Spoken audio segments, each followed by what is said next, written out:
నేను ప్రోటోకాల్ వివాదం మీద గత 2 సార్లు ఈ ప్రెస్ మీట్కి రావడం జరిగింది.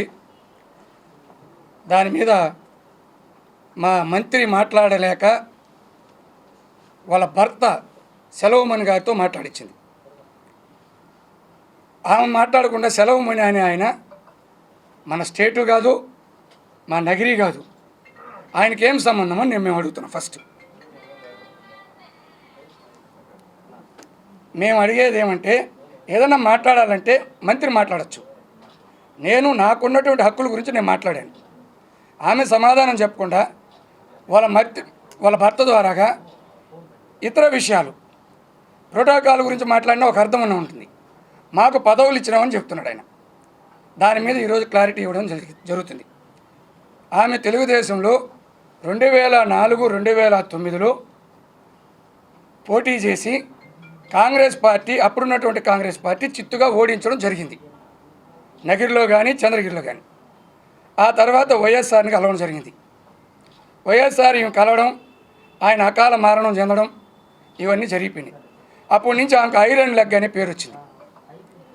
అటువంటి ఐరన్ లెగ్ కలిగినటువంటి వ్యక్తిని మా పెద్దలు ఎవరు, గౌరవనీయులు ఈ జిల్లా మంత్రి పెద్దిరెడ్డి రామచంద్రారెడ్డి గారు అయితేనేమి, వాళ్ళ కుమారుడు మిథున్ రెడ్డి గారు అయితేనేమి, అదేవిధంగా నారాయణ స్వామి, డిప్యూటీ సీఎం నారాయణ స్వామి చెప్తే మేమందరం కలిసికట్టుగా పనిచేసి ఆమె పుత్తూరు నియోజకవర్గంలో కానీ నగిరిలో కానీ తెలియనప్పుడు మా పార్టీ వాళ్ళందరూ కలిసికట్టుగా పనిచేసి ఆమెని 780 ఓట్ల మెజార్టీతో గెలిపించడం జరిగింది. మీరు చేయకపోతే నేను ఓడిపోతాను, మీరు చేయండి నేను గెలుస్తాను, మీకేం కావాలి, మీరు 5 మంది పేర్లతోనే,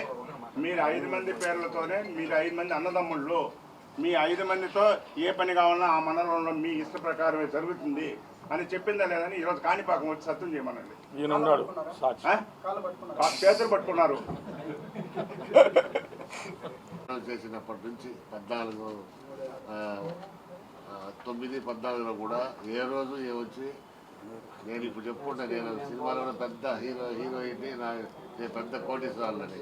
ఆ రోజుల్లో 50,000కి 30 మెసేజ్లు నా దగ్గర ఉండే, కార్డు అందరికి షేర్ చేస్తాను. అన్న 50,000 పంపించన్నా, ఫ్లైట్ టికెట్ డబ్బు లేదు, వడవాళ్ళపేటలో మీటింగ్ అన్నా 2 లక్షలు పంపించు. ఈరోజు వచ్చి ఇలా మాట్లాడుతూ ఉంది. ఇట్లంతా మేము పార్టీ కోసం అని చెప్పి జగన్మోహన్, వైఎస్ఆర్ పార్టీ అంటే మాకు తల్లితో సమానం, నాయకుడు, పార్టీ నాయకుడు అంటే తండ్రితో సమానంగా మేము ఈరోజు పార్టీ కోసం కష్టపడి నా వ్యాపారాలు వదులుకొని కోట్లు ఖర్చు పెట్టి 2 సార్లు గెలిపించుకుంటే మాకు ఇచ్చే గౌరవం ఇది. ఈమెకు మళ్ళా సీట్ ఇస్తే హైకమాండ్ వాళ్ళు ఇస్తే ఇచ్చుకోండి, మేమైతే పనిచేయము, ఖచ్చితంగా ఓడిస్తామని చెప్తున్నాం. మాకంటే పార్టీ కావాలా, పార్టీ ముఖ్యం మాకు. కాబట్టి మీరు దయచేసి సీట్ ఇవ్వద్దని చెప్తున్నాం. నేను అర్థం చేసుకోమని హైకమాండ్కు రిక్వెస్ట్ చేస్తున్నాం. నేను ఏమి చెప్పాలని చాలా ఉన్నాయి, అవి ఇప్పుడు అవసరం ఎలక్షన్ అప్పుడు ఎందుకులండి.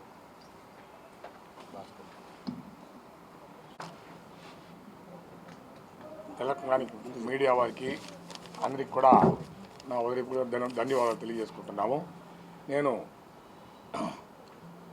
వైఎస్ఆర్ కాంగ్రెస్ పార్టీ బీసీసీఎల్ సెక్రటరీగా, స్టేట్ సెక్రటరీగా ఉన్నాను.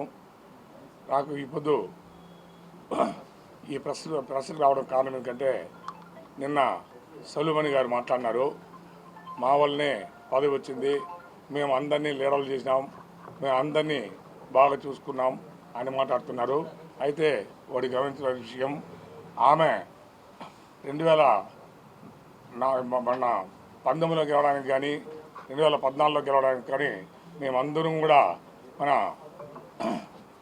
మంత్రివర్యులు పెద్దిరెడ్డి రామచంద్రారెడ్డి గారు, డిప్యూటీ సీఎం నారాయణ స్వామి గారు, మిథున్ రెడ్డి గారు చెప్పిన మేరకు మేము పార్టీలో చేరడం జరిగింది.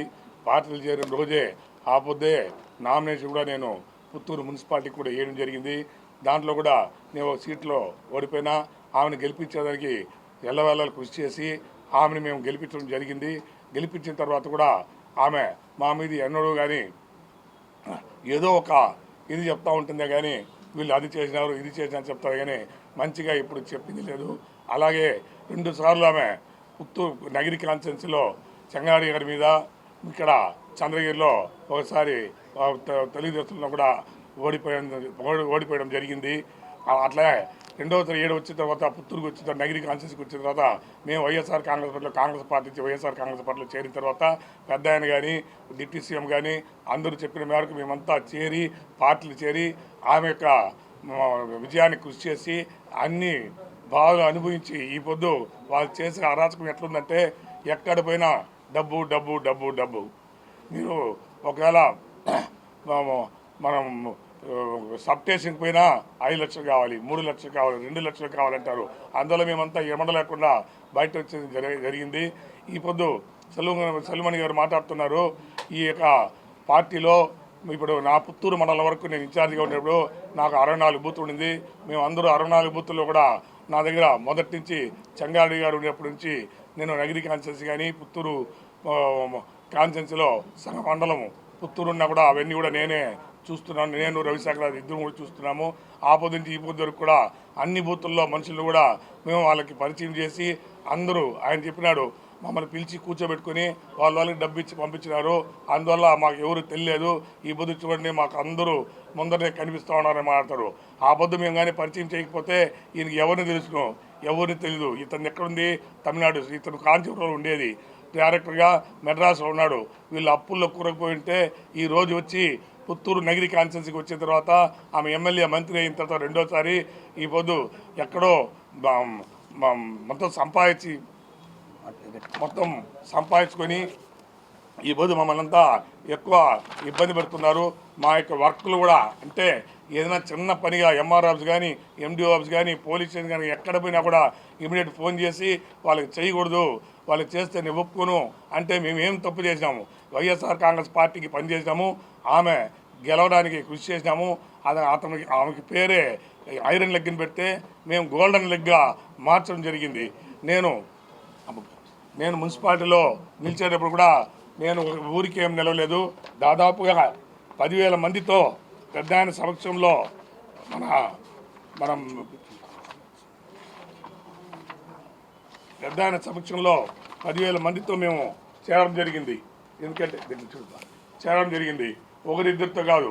ఈ 64 బూతుల్లో పేర్లు తెలియదు, వాళ్ళ ఊరు తెలియదు. సెల్వమణికి కానీ ఆమెకు కానీ వాళ్ళ అన్నదమ్ములకు కానీ రావడమే వాళ్ళ అన్నదమ్ములు. వీళ్ళు 5 మంది ఉంటే 5 మంది మనల్ని ₹1 కూడా సంపాదించుకున్నారు. మనం ఇప్పుడే అప్పుల్లో ఉన్నాము కాబట్టి మనం ఇలా చేసుకుంటే మంచిదని మమ్మల్ని 5 మందిని దూరం పెట్టడం జరిగింది. అందులో మేము 5 మంది కూడా దూరంగా చేయడం జరిగింది. ఈరోజు నాకైతే పుత్తూరు మున్సిపాలిటీలో కానీ పుత్తూరు మండలంలో కానీ 64 బూతుల మనుషులు కానీ ప్రతి ఒక్కరిగా మీరు ఏడడిగినా ₹1 ఇంతవరకు మేము ఎక్కడ కరప్షన్ చేయలేదు, ఎక్కడ ₹1 తీయలేదు. ఈ బదులు చూస్తే పుత్తూరు మున్సిపాలిటీ కానీ పుత్తూరు మనకి కోడేగి వస్తూ ఉంది. ఎక్కడ చూసినా ల్యాండ్ మాఫియా, ఎక్కడ చూసినా డబ్బులు తీయడం, ఎక్కడ చూసినా అరాచకం. ఏదైనా ఒకవేళ మా వాళ్ళు మొదలయాళ్ళు ఉన్నారు, దాదాపు 6,000 మంది పుత్తూరులో ఉన్నారు. నగిరి కాన్స్టిట్యున్సీలో 28,000 మంది ఓటర్లు ఉన్నారు. వాళ్ళందరికీ కూడా నేను పెద్ద ఆయన నారాయణ సమన్న వీళ్ళంతా చెప్తే ఆడ మీటింగ్ పెట్టి మా వాళ్ళందరూ కూడా పార్టీలో చేర్పించడం జరిగింది. చేర్పించిన తర్వాత కూడా ఆమెకి ఎంతసేపైనా వీళ్ళు అణగదొక్కాలనే యోచనే ఉంది కానీ వాళ్ళు గెలిపించినారు, మన సహాయం చేసినారు, వాళ్ళని ఏదో మనం ఆదుకుంటామని మనం కొంచెం కూడా లేదు. ఇదే మన మంత్రివర్యులు పెద్దిరెడ్డి రామచంద్రరెడ్డి గారు కానీ మిథున్ రెడ్డి గారు కానీ నారాయణ సమన్న గారు కానీ లేకపోతే మా పరిస్థితి ఏమి, పుత్తూరులో మేము ఎలా తిరగలుగుతాము? ఎందుకంటే తెలుగుదేశం వాళ్ళకైనా ఎక్కువ ఈయనంగా చూస్తున్నారు మమ్మల్ని. ఇది మంచి పద్ధతేనా?